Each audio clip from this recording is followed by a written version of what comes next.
नमस्कार दोस्तों, DD red के एक और एक्शन वीडियो में आप सभी का स्वागत है। मैं हूं आलोक। तो आज जो वीडियो लेकर आया हूं वो वीडियो है हमारे सम्राट भाई का, इंडी वर्ल्ड एंटरटेनमेंट का। Taiwan and Korean media jealous and scared China restricts employees from going to India. तो जी हाँ, ये खबरें तो आ रही हैं कि जो चाइना में फॉक्सकॉन कंपनी के जो एम्प्लॉइज हैं या वहां पर जो इन्होंने चीजें लगा रखी हैं, चाइना ने उनको भारत भेजने से मना कर दिया और बड़ी प्रॉब्लम क्रिएट कर रहा है वहां से ना। तो खैर, इसका रास्ता तो निकाल लिया जाएगा, ऐसा नहीं है। आईफोन का प्रोडक्शन चल ही रहा है। ये फॉक्सकॉन वही कंपनी है जो आईफोन बनाती थी चाइना में, तो अब इंडिया में बना रही है। इंडिया में भी बहुत सारी टाटा के साथ उसका वो है। तो देखते हैं कि ताइवानीज और कोरियन मीडिया में इसको लेकर क्या बातचीत चल रही है, वो लेकर आए हैं सम्राट चौधरी भाई। लेट्स सी।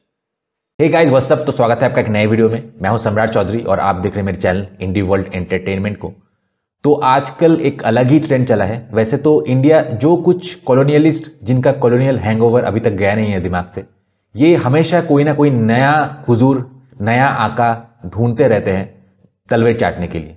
आजकल कुछ इंडियन व्लॉगर्स का कुछ यही हाल मैं देखता हूं। इतना इंपॉर्टेंट न्यूज जो कि साउथ कोरियन मीडिया और ताइवानीज मीडिया दोनों एक्सटेंसिवली रिपोर्ट कर रहा है, इंडिया में इसके बारे में तो कोई रिपोर्ट बना ही नहीं रहा है। उल्टा इंडिया में सब डीप सीक प्रमोट करने में लगे हुए हैं। तो ये रिपोर्ट जो है बेसिकली चाइना इंडिया के तरक्की से डर के फॉक्सकॉन के जो एम्प्लॉइज है और फॉक्सकॉन जो इक्विपमेंट्स इंडिया तक पहुंचाता है उसको रोक दिया है।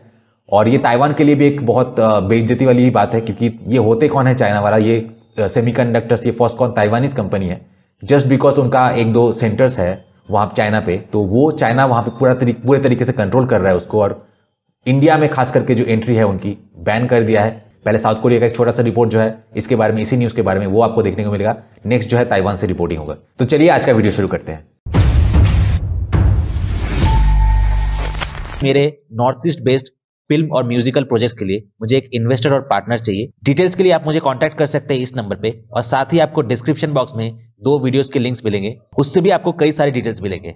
ब्लूमबर्ग की रिपोर्ट के अनुसार चीन अपनी कंपनियों से भारत और दक्षिण पूर्व एशिया में हाईटेक पर्सनल और डिवाइसेस के ट्रांसफर को रोक रहा है। चीन भारत और दक्षिण पूर्व एशिया को टेक्नोलॉजी ट्रांसफर रोकने के लिए अपने रेगुलेटर्स और लोकल गवर्नमेंट्स को निशाना बना रहा है। चीनी सरकार द्वारा इक्विपमेंट एक्सपोर्ट रोकने का आदेश जारी किया गया। एक अननोन सोर्स ने कहा कि चीन का यह डिसीजन डोमेस्टिक प्रोडक्शन को मजबूत करने और फॉरेन इन्वेस्टर्स को अमेरिका से बाहर जाने से रोकने के लिए एक महत्वपूर्ण कदम है, ताकि अमेरिका में ट्रंप प्रशासन द्वारा लगाए गए नए ट्रेड बैरियर्स का सामना किया जा सके। कभी चाइना में एक पोस्ट बहुत फेमस था और वो ये था कि फॉक्सकॉन को कभी भी चाइना से भागने मत देना। लेकिन कुछ दिन पहले चाइना ने जो किया उससे वो पोस्ट सिर्फ कागजी हेडलाइंस नहीं रहा, हकीकत बन चुका है। चाइना ने ऑर्डर दिया कि फॉक्सकॉन की कोई भी लोग या फिर इक्विपमेंट चाइना से बाहर नहीं जा सकते, खास करके इंडिया में। जैसे कि आपको पता है कि इंडिया एक अरसे से आईफोन्स मैन्युफैक्चर कर रहा है। इंडिया की आईफोन प्रोडक्ट्स मैन्युफैक्चरिंग परसेंटेज दिन ब दिन बढ़ता ही जा रहा है। पहले चाइना समेत पूरी दुनिया ये सोचती थी कि इंडिया के लिए हाई एंड प्रोडक्ट्स मैन्युफैक्चर करना इम्पॉसिबल है। लेकिन फिर किसी ने एक्सपेक्ट भी नहीं किया था कि इंडिया आईफोन 16 प्रो बना लेगा, जो कि one of the most high and और वैल्यूएबल प्रोडक्ट है एट प्रेजेंट। और वही हाई एंड प्रोडक्ट अब इंडिया मैन्युफैक्चर कर सकता है। और इसी टाइम पे चाइना ऐसा ऑर्डर इश्यू करता है जो कि फॉक्सकॉन के लिए भी हानिकारक है। लेकिन अगर आप दूसरे एंगल से सोचते हैं तो इसका मतलब यह है कि चाइना उस स्थिति में है जब चाइना को और कोई लॉस झेलने की हिम्मत नहीं है। जैसे कि आपको पता है कि फॉक्सकॉन के 2 बेसेस है और इनमें से एक बेस जेंगजोउ में है, द वन इन लोंगुआ फैक्ट्री जो कि शेंजन में है। वहां लेबर्स की संख्या अब आधी हो चुकी है। फॉर एग्जाम्पल, पास्ट में अगर 3 लाख लेबर्स थे तो आज 1.5 लाख ही बचा है। चाइना में अब सब कैदी बन चुके हैं, कोई भाग नहीं पा रहा है, कोई भी नहीं। तो हमने कुछ देर पहले क्या कहा, China don't let Foxconn run away. ये चाइनीज मीडिया की हेडलाइंस है। मैंने एक्सपेक्ट नहीं किया था कि चाइना सच में ऐसा करेगा। Don't let Foxconn run away, एक मीडिया ऐसे हेडलाइंस कैसे लिख सकता है? लगता है मीडिया वाले ही बेजिंग गवर्नमेंट बन चुकी है। बेजिंग सरकार के ऑर्डर्स है कि फॉक्सकॉन के लोग और equipment and all resources China छोड़ के कहीं बाहर नहीं जा सकते, खास करके इंडिया में। बेजिंग, तुम इंडिया को कब से सीरियस लेने लगे? पहले तो बोलते थे कि इंडिया बेजिंग के साथ कंपीट ही नहीं कर सकता, लेकिन अब चाइना को भी पता है कि इंडिया कंपीट कर सकता है और इसीलिए बेजिंग रिसोर्सेस रोक के इंडिया को रोकना चाहते हैं। जी हाँ, बेजिंग की 2016 की स्लोगन थी कि फॉक्सकॉन को भागने मत देना। उस टाइम पे ये काफी पॉपुलर था, लेकिन उस वक्त चाइना ने ज्यादा एक्शन नहीं लिया था। उस टाइम फॉक्सकॉन के कई सारे ऑफिशियल्स इंडिया गए थे, इवन वियतनाम भी गए थे।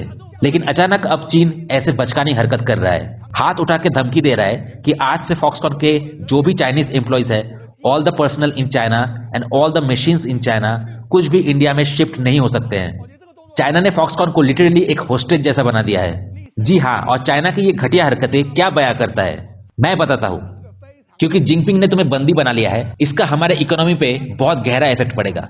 हम ज्यादा काम नहीं कर पाएंगे और इसके जरिए चाइना क्या हासिल करना चाहता है।跑了，现在所有的台商在中国的产能，你现在都跑不掉了，就是这样的趋势，就是这样子的。你现在不可能，因为习近平不打算让你们跑了，因为你们跑走会对我们经济造成影响，对我们工作会减少。再 और चाइना की सेकेंड स्ट्रेटेजी क्या है? वो ये है कि सप्लाई लाइंस के दरवाजे बंद करना और सप्लाई को रोक के यूएसए को चैलेंज करना। 后来，我可以跟美国叫板啊。 आप क्या प्रोड्यूस करते हैं? एप्पल की बहुत सारे सप्लाई चेन्स चाइना में अभी भी है। तो अगर हम आपके साथ कोऑपरेट नहीं करेंगे तो आप क्या कर लोगे? तो अब चाइना इन कंपनीज को होस्टेज बनाना शुरू कर दिया है। Taiwanese businessman have now become hostages. ये एक कन्फ्रंटेशन ग्राउंड बन चुका है चाइना और यूएसए के बीच, और इसमें सबसे बड़े सफरर्स है factory workers. No wonder Foxconn के स्टॉक प्राइसेस में रिकॉर्ड तोड़ गिरावट आई है आज। Today it fell half way down. तो मैं आपको बता दूं कि अगर चाइना ये एक्शन लेता है तो सारी दुनिया की कंपनीज ये देख रहे होंगे और फिर कोई भी कंपनी चाइना में आना नहीं चाहेगा। मुझे इसमें साफ साफ चाइना की डेस्परेशन दिखती है। अब क्योंकि सप्लाई चेन्स चाइना से इंडिया में शिफ्ट हो रहा है, बहुत सारे चाइनीज एम्प्लॉयज को इंडिया जाना पड़ता है इंडियन वर्कर्स को ट्रेन करने के लिए। Many Chinese employees have to go there to manage Indian workers. और चाइनीज एम्प्लॉयज के इंडियन वीसास लेके सब कुछ ये फॉरेन कंपनीज प्रॉपर्ली ऑर्गेनाइज करते थे। तो इस बार भी बहुत कुछ मैनेज करने के बाद चाइनीज एम्प्लॉयज को इंडियन वीसा मिले, और ये सब होने के बाद चाइनीज सरकार अचानक बोलता है कि you are all completely under border control, तुम लोग बाहर नहीं जा सकते। 很是平。 यहां तक कि चाइना एप्पल डिवाइसेस को भी चाइना से बाहर नहीं जाने दे रहा है। 告诉你什么？我就是说中国是关门打狗啦。 I mean any stuff, any equipment, any money are not allowed to go to India. No door for it. 门都没有。好，那你觉得只有印度吗？越南搞不好也是接下来也是这样子，所以我才 अब शी जिनपिंग खत्म होगा। जिनपिंग की दुकान बंद होने का टाइम आ गया है, क्योंकि फॉरेन मीडिया भी अब इस बात को कवर करके सबको अवेयर करने लगा है। देखिए क्या लिखा है यहाँ पे। stop sending workers to India iPhone factories 嘛，就 So Jinping can't hide it anymore. और जिनपिंग इतना तड़प क्यों रहा है, मैं आपको डिटेल में समझाता हूँ। लास्ट ईयर इंडिया में 5.3% आईफोन्स मैन्युफैक्चर हुए थे, जो कि टोटल प्रोडक्शन कैपेसिटी की 15% है। और ये एस्टिमेट लगाया जा रहा है कि इस साल ये 15% 25% तक पहुंच जाएगा। तो आप सोचिए कि किस लेवल पे बीजिंग से जॉब लॉसेस होंगे। तो ये सुन के जिनपिंग की पैरों तले जमीन खिसक गई है कि मेरे लोगों के लिए अब कुछ ही जॉब्स बचेंगे। पास्ट में हर कोई ये बात तो सही है। आप देखिए, मैं स्क्रीनशॉट लगाता हूं, ब्लूमबर्ग की रिपोर्ट थी शायद, जहां तक मुझे याद है। उसने कहा कि अभी जितने मोबाइल फोन बन रहे हैं दुनिया में, हर 7 में से या 6 में से एक mobile phone made in India है। और कई बिलियन ऑफ डॉलर्स के हम मोबाइल फोन अभी हमने एक्सपोर्ट कर दिए। और पिछले साल के मुकाबले, मतलब पिछले के पिछले साल और पिछले साल में जमीन आसमान का फर्क है। कई परसेंट जो है वो हमारा एक्सपोर्ट बढ़ा है। और इस वजह से जो एप्पल के सीईओ हैं टिम कुक, वो बहुत ज्यादा उत्साहित हैं, और वो भारत के मार्केट और भारत से चीजें बाहर जा रही हैं उससे इतने उत्साहित है कि उन्होंने कहा कि यार ये तो कमाल ही हो गया यार। मतलब ऐसा बिजनेस इंडिया करके दे रहा है जो पहले हमने कभी नहीं किया। टॉप कर रहा है वो पूरे वर्ल्ड में। ये हालत है। और ये टिम कुक का बयान है भाई, ये मैं कोई झूठी बात नहीं बता रहा। और अभी इसी वजह से पिछली बार उन्होंने कहा कि भाई 3 और नए एप्पल स्टोर खोलेंगे हम। दिल्ली और मुंबई में तो खुल गए हैं, वैसे 5 हो जाएंगे। हाँ, टोटल 5 हो जाएंगे। बेंगलुरु में, नोएडा में और एक और जगह कहीं पे, मुझे नाम, पुणे में शायद। 3 जगह हम नए एप्पल स्टोर खोलेंगे। आप सोचिए कितने ऐसे देश हैं जहां एक एप्पल स्टोर के लिए वो देश तरस रहा है, जिसमें से पाकिस्तान भी एक है, और हमारे यहां 5-5। तो ये बताता है कि भारत में परचेजिंग पावर कितनी बढ़ चुकी है। भारत के लोग पैसे खर्च करते हैं हाई एंड चीजें खरीदने में, और यहां से बनी चीजें बाहर जा रही हैं तो कमाई भी हो रही है। एप्पल की भी कमाई हो रही है, हमारी भी हो रही है। हमें भी तो टैक्सेस मिलते हैं यार। और ये बात चाइना को खटक रही है, क्योंकि जिस काम को करने में चाइना को हो सकता है 20 साल लगे, उस काम को करने में हम 10 साल लगाएंगे। तो 50% में हम उसके 10 साल कवर कर लेंगे ना। हम उसको, हमें चाइना तक पहुंचने में टाइम कम लगेगा। चाइना को वहां तक पहुंचने में ज्यादा टाइम लगा, हमें कम टाइम लगेगा। पास्ट में हर कोई सोचता था कि इंडियन फैक्ट्रीज चाइना को कभी भी थ्रेट नहीं कर सकते और इंडियन वर्कर्स कभी भी चाइनीज लोगों के जॉब्स नहीं छीन सकते। लेकिन आप बोल रहे कि ये सदी इंडिया की सदी है।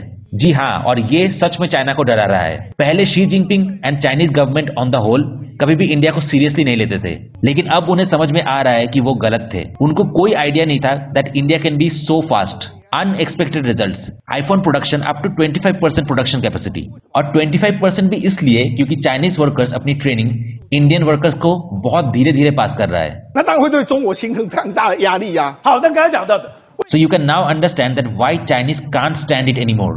हमने थोड़ा रिसर्च किया और वो रिसर्च हम आपको दिखाना चाहते हैं।的龙华厂，后来你在郑州厂开始也是做攻城略地，深圳，我跟你讲，富士康在中国很多地方， मैंने ये रिजल्ट्स एक्सपेक्ट नहीं किया था।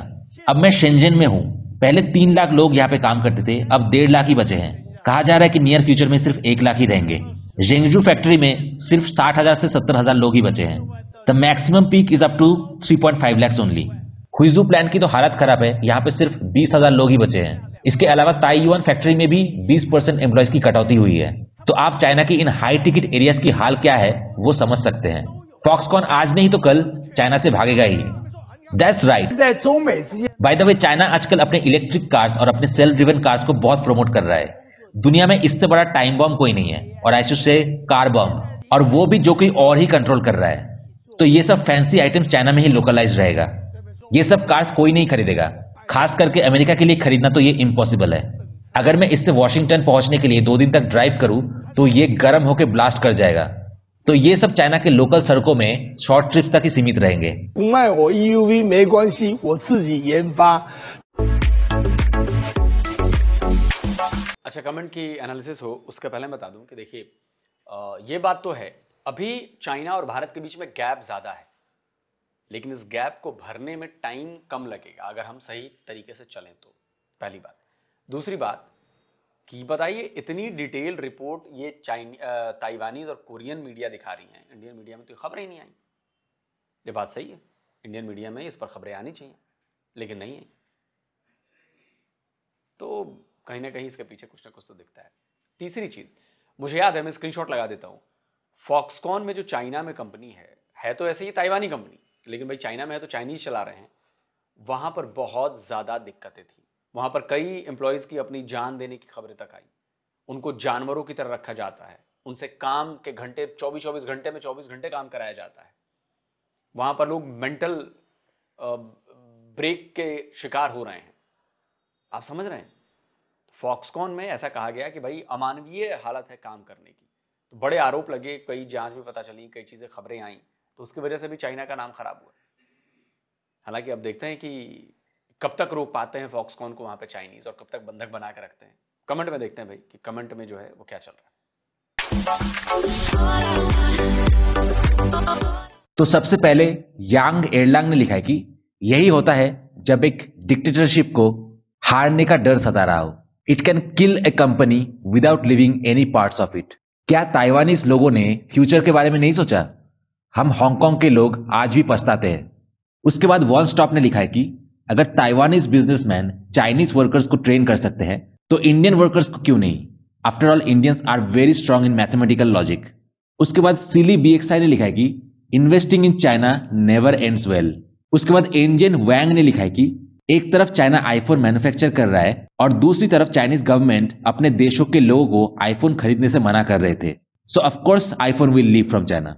उसके बाद वैंग गुओजियान ने कमेंट किया कि चाइनीज सरकार का अगला ऑर्डर होगा कि सारे foreign investors including Taiwanese companies अब चाइनीज एम्प्लॉयज को फायर नहीं कर सकते, उनको बर्खास्त नहीं कर सकते। और फिर चाइनीज गवर्नमेंट का अगला ऑर्डर होगा कि कंपनीज को चाइनीज एम्प्लॉयज के बीवी बच्चों का भी ख्याल रखना पड़ेगा। ऐसा कोई भी ऊट पटांग हरकत नहीं जो कि आप चाइनीज गवर्नमेंट से एक्सपेक्ट नहीं कर सकते। उसके बाद क्रिस्टल लॉजिया ने लिखा है कि don't blame others for living China, Xi Jinping you should take care of yourself. उसके बाद जियांग शियाजियांग ने कमेंट किया कि सिर्फ प्रो कम्युनिस्ट पार्टीज ही चाइना को एक महान देश के रूप में देखते हैं। इन्हें शायद पता नहीं कि सिर्फ प्रो कम्युनिस्ट पार्टीज ही नहीं, हमारे इंडिया में भी चाइना के जूते चाटने वाले लोगों की कमी नहीं है। ये लोग ऑलरेडी चाइना को अपना हुजूर मान के बैठे हुए हैं। उसके बाद सी बॉय ने कमेंट किया कि एंट्री और एग्जिट की फ्रीडम एक अच्छे सरकार की निशानी है। बहुत सारे कंपनीज बस अपने लक आजमाने के लिए चाइना में इन्वेस्ट करने आते हैं with the intention of just giving it a try. लेकिन चाइनीज गवर्नमेंट अगर इस तरीके से बिहेव करता है तो कोई भी कंपनीज चाइना में फ्यूचर में आना नहीं चाहेंगे। उसके बाद हैरिस चो ने कमेंट किया कि क्या बेजिंग इतना बड़ा बेवकूफ है? Is Beijing this stupid? This will only make the companies run faster. इससे कंपनियां और भी जल्दी भागने की फिराक में रहेंगे। उसके बाद होम 06 ने कमेंट किया कि दुनिया की फैक्ट्री का पतन का समय आ चुका है। अब चाइना उसी हाल में वापस जाएगा जो हाल उनके इंडिपेंडेंस के टाइम पे था। उसके बाद लिू जिवावेई ने कमेंट किया कि शी जिनपिंग यूनाइटेड स्टेट्स के साथ खेल रहा है।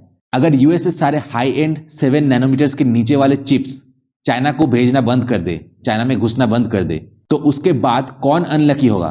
The unemployment rate in China will rise to 200 pounds, जो चाइना को जड़ों से खत्म कर देगा। उसके बाद येलो पैनकेक ने लिखा है कि चाइना कुछ दिनों बाद दूसरे फॉरेन कंपनीज के ऊपर भी यही रिस्ट्रिक्शन लगाएगा। जब तुम्हें कोई ऑर्डर्स ही नहीं देगा तो लोगों को और इक्विपमेंट्स को होस्टेज बना के क्या उखाड़ लोगे? उसके बाद आजुशी ने कमेंट किया कि इंडिया एक इंग्लिश स्पीकिंग देश है and has no difficulty in communicating with Foxconn. उल्टा इंडिया हमारे कंपनी को, फॉक्सकॉन को ग्लोबल स्टेज पे रिप्रेजेंट करने में और भी ज्यादा मदद करेगा। उसके बाद एंटलॉ ने कमेंट किया कि अगर ये सच है तो कोई भी फॉरेन कंपनी फ्यूचर में चाइना में फैक्ट्री सेटअप करना नहीं चाहेगा। उसके बाद KKG02 ने कमेंट किया कि they are not allowed to live, it is extremely embarrassing. उसके बाद डार्लिस 1700 ने कमेंट किया कि जब एक व्हेल मछली मरता है तो अपने अंदर के सारे जीवित क्रीचर्स को लेके मरता है। उसके बाद KL20 ने कमेंट किया कि what a scary place to do business. उसके बाद लव फ्रीडम ने कमेंट किया कि ताइवान को चाइना से कई ज्यादा इंडिया के साथ अच्छे टाइज होने की जरूरत है। उसके बाद गाओ लोजू ने कमेंट किया कि it's useless to have factories and workers but no orders. उसके बाद जुंगशियान वैंग ने कमेंट किया कि एक देश जहां पे गवर्नमेंट कॉर्पोरेट पॉलिसीज को कंट्रोल और मैनिपुलेट करता है, that country is bound to be doomed at any time. देखिए, ये तो प्रॉब्लम तो शुरू हो चुकी है चाइना में, इसमें कोई दो राय नहीं। चाइना में प्रॉब्लम तो हो रही है। हमने देखा उसका रियल एस्टेट सेक्टर कैसे डूबा, उसके ऊपर एक्सटर्नल डेब्ट कितना बढ़ता जा रहा है, इंटरनल डेट कितना बढ़ता जा रहा है चाइना के ऊपर, चाइना की इकोनॉमी डगमगा रही है। तो ऐसा नहीं है कि चाइना को ये समझ में नहीं आ रहा, चाइना को आ रहा है कि उसने पंगा तो गलत लिया, लेकिन अब वो उस पोजीशन पर पहुंच गया है, उस जगह पर पहुंच गया जहां से वापस जाना उसके लिए बहुत मुश्किल है अपने पुराने वाली जगह पर। अब वो अमेरिका और उसकी दुश्मनी बहुत ज़्यादा बढ़ चुकी है और भारत से भी रिलेशन वो इसीलिए अच्छे रखना चाहता है कि भाई चलो इनसे अच्छे रिलेशन रखेंगे तो एक बड़ी मार्केट है और $100 बिलियन से ऊपर का कारोबार है, तो ये कल को और ज़्यादा बढ़ेगा ही। तो चाइना को भी ये पता है वरना चाइना ऐसे थोड़ी ना करता है कि एकदम लल्लो चप्पो पे उतारा है भारत का कि नहीं नहीं हम ये भी कर लेते हैं, वो भी कर लेते हैं, ऐसा कर लेते हैं, वैसा कर लेते हैं, एम्बेसडर मार तारीफों के पुल बांध रहे हैं। ऐसा नहीं होता, वहाँ की मीडिया ऐसा बोल रही है, ऐसा नहीं होता। चाइना को भी समझ में आ रही है बात। जो मेन मुद्दा है वो मुद्दा है चाइना की जो मैन्युफैक्चरिंग पे एक तरह से कहीं कहें कि मोनोपोली सी हो गई है, उस मोनोपोली को खत्म करना। और आने वाली दुनिया सेमीकंडक्टर्स की है, माइक्रोचिप्स की है, और इसमें ताइवान का कोई मुकाबला नहीं। जो शायद सबसे बड़ी कंपनी है TSMC, वो ताइवानीज है, फॉक्सकॉन ताइवानीज है, और भी कई कंपनीज है जो ताइवान में ये काम कर रही हैं। और ताइवान की कंपनीज अब भारत में इन्वेस्ट कर रही हैं। ताइवान की कंपनीज की अब सेमीकंडक्टर की फैक्ट्रीज हमारे यहाँ खुल रही हैं। तो वो भी समझ गई हैं कि चाइना में हम होस्टेज बन जाएंगे, चाइना में चूंकि डेमोक्रेसी नहीं है इसलिए प्रॉब्लम होगी, भारत में प्रॉब्लम नहीं होगी। और भारत की जो लीडरशिप है या जो भारत का एक मिजाज है ना, वो चाइना वाला मिजाज नहीं है कि इसको रोक कर रखना है, कब्जा कर लेना है, जाएंगे कहाँ, वो नहीं है। दादागिरी वाला नहीं है कि हम तो दादागिरी करेंगे, वो नहीं। इसीलिए भारत में कई बार लगता है कि नहीं यार ये ज़्यादा डेमोक्रेसी जो है वो कभी कभी नुकसान करती है, लेकिन कभी कभी लगता है नहीं ये डेमोक्रेसी फायदेमंद भी है। तो देखिए, हर चीज़ के अपने फायदे और अपने नुकसान, लेकिन इस मामले में कम से कम जो भी विदेशी कंपनियां हैं, बाकी वो चीज़ें हैं, वो चाइना वाली इनसिक्योर और इस टाइप की फीलिंग वो यहाँ पर नहीं आएंगी। यहाँ पर रही बात ताइवान के लिए, तो ताइवान को भी ये बात समझ में आ रही है कि चाइना लगातार उसके ऊपर प्रेशर बना रहा है, लगातार वो कह रहा है, और इधर उसने तो इसमें बहुत तेजी भी ला दी है। तो ताइवान को भी लग रहा है कि यार किसी दिन अगर हमला हो गया तो हमारी तो फैक्ट्रीज तबाह हो जाएंगी अगर हम सिर्फ ताइवान में रहे तो। चाइना में तो ऐसे ही बंधक बनी पड़ी है, उधर जाएंगे तो तबाह हो। भारत में लेकर चलो, क्योंकि भारत से अभी चाइना पंगा नहीं ले सकता, भारत से लड़ाई नहीं कर सकता। वो ताइवान से लड़ाई कर सकता है, वो जापान से लड़ाई कर सकता है, भारत से लड़ाई नहीं कर सकता वो, क्योंकि भारत ऑलरेडी एक बहुत बड़ी पावर है। ताइवान को अमेरिका की सपोर्ट की जरूरत पड़ेगी, जापान को अमेरिका की सपोर्ट की जरूरत पड़ेगी, साउथ कोरिया को अमेरिका के सपोर्ट की जरूरत पड़ेगी, भारत को नहीं पड़ेगी वैसे। तो ये पॉइंट देख के ताइवान के जो बिजनेसमैन है या जो सेमीकंडक्टर बिजनेसमैन है वो सोच रहे हैं, वो देख रहे हैं, वो समझ रहे हैं कि भारत में हमारी इन्वेस्टमेंट सेफ रहेगी, भारत में हमारी फैक्ट्रीज सेफ रहेंगी। और जो भारत के लोग मीडिया नहीं दिखा रहे हैं वो इसीलिए नहीं दिखा रहे हैं क्योंकि चाइना कहीं गुस्सा ना हो जाए, वहां से फंडिंग बंद ना हो जाए, जो पैसे आते हैं ये उधर, समझ रहे हैं ना। तो वीडियो अच्छा था, आप लोग कमेंट करके बताएं आप क्या कहते हैं। जल्दी मिलता हूं एक और नए वीडियो के साथ। नमस्कार, जय। तो अगर आप चाहते हैं मुझसे बात करना, मुझसे कोई सवाल पूछना, तो फैन कॉल पर आप मुझसे कनेक्ट हो सकते हैं। फैन कॉल में ये सुविधा है कि आप अपने हिसाब से वहां पर जाकर टाइम स्लॉट बुक कर सकते हैं कि आपको फलाने दिन मुझसे बात करनी है, फलाने टाइम पे मुझसे बात करनी है। लेकिन ये भी बता दूं कि ये पेड सर्विस है,